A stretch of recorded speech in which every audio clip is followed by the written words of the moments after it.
I'm doing the wrong thing because they all keep asking to be on my show. Oh, okay. I've had requests from all of them. Really? Oh yeah, Biden, Warren. How do you resist Mayor that Pete. shit?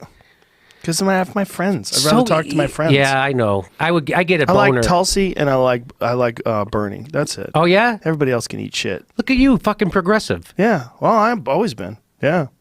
What? Yeah. Everyone says you're a right winger. They're out of their fucking mind. I've never voted right wing in my life. Really? Never. I voted Democrat except for independent. I voted for Gary Johnson because he did my podcast. So what you just heard there was Joe Rogan telling Jimmy Dore how everyone wants to be on his podcast. All the people seeking the Democratic nomination for president. And that's not a surprise because Rogan's show is one of the biggest in the world, one of the biggest podcasts. It has an immense outreach. Rogan is very influential among his audience. And if you want to reach young men in particular who aren't watching CNN and ABC, NBC, Fox News, they're not tuned into the traditional cable mainstream media, then this might be among the best ways to do it. But Joe Rogan says he doesn't want to talk to most of them. He says that Warren and Biden and Buttigieg reached out to come on and he said no. He says he only wants to talk to his friends. And he notes specifically that he likes Tulsi Gabbard and Bernie Sanders. Now, he's had Andrew Yang on. Maybe he's had him on and realizes he doesn't like him. Maybe he just left him out because he was just talking casually. But the point is, among the front runners for the Democratic nomination, among the people who are in a position to maybe win, Joe Rogan only really likes Bernie Sanders. And the reason this is important is because it shows the potential broad coalition that Bernie Sanders can build if he's the nominee versus Trump. Joe Rogan sees himself as a progressive. He says he's never voted right wing, even though he's voted for Gary Johnson, the libertarian, who I would classify as right wing. I would classify libertarians as right wingers. Now, maybe that's controversial, but the point is less to argue about that and more to demonstrate that Bernie Sanders is winning over people of various ideological leanings. That people who see themselves as progressives are going over to Bernie, even if they don't agree on all the issues. Some of the things Joe Rogan has said, some of the people he's had on his shows, some of the views he has, I do not see as progressive. I rather see them as troubling. But the point is, Joe Rogan has been won over by Bernie Sanders. He might not agree with Bernie on every little thing, but he sees in Bernie Sanders a path towards a better America, a path towards more opportunity and justice and equality and freedom for everybody. And Rogan and I and many others don't all have the same definition for those terms. But we all agree that Bernie Sanders, in broad terms, is the one to move us in the right direction. And I think this is really key, because when Bernie Sanders went on Rogan, I think he had the opportunity to speak to millions of people, Rogan himself and his millions of listeners, many of whom don't really have a rock-solid understanding of the political system and of their own ideology and how that relates to the political parties and to the major political candidates running for president.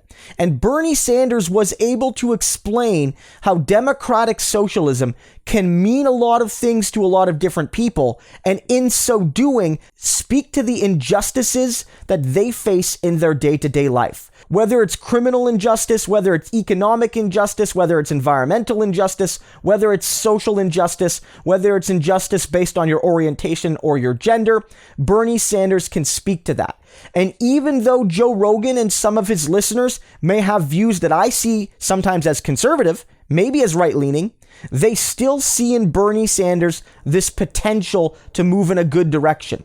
And that's why Bernie Sanders is so special. And that's why support from people like Rogan help to tear down narratives about Bernie Sanders.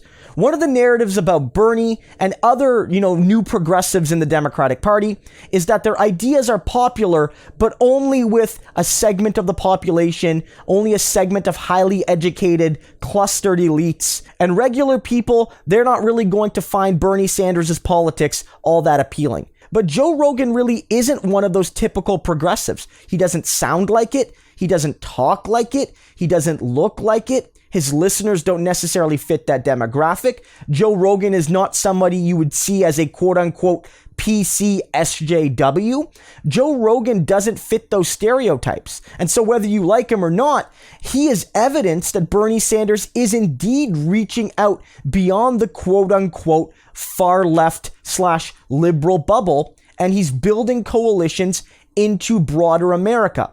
And if you want to reach to these young men who are at risk of falling down the alt-right or far-right rabbit hole, you need to go into their spaces. And Bernie Sanders going on Joe Rogan likely converted thousands, if not tens or even hundreds of thousands of young men over to progressive politics.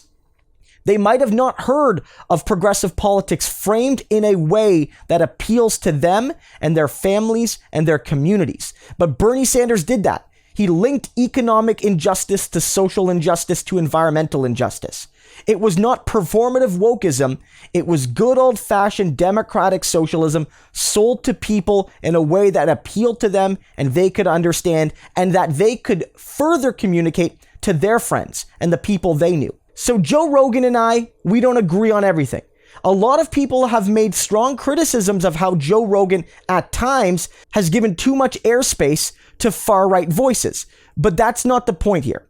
Right now, what matters is that Joe Rogan is highlighting how amongst the Democratic leaders, only Bernie Sanders appeals to him.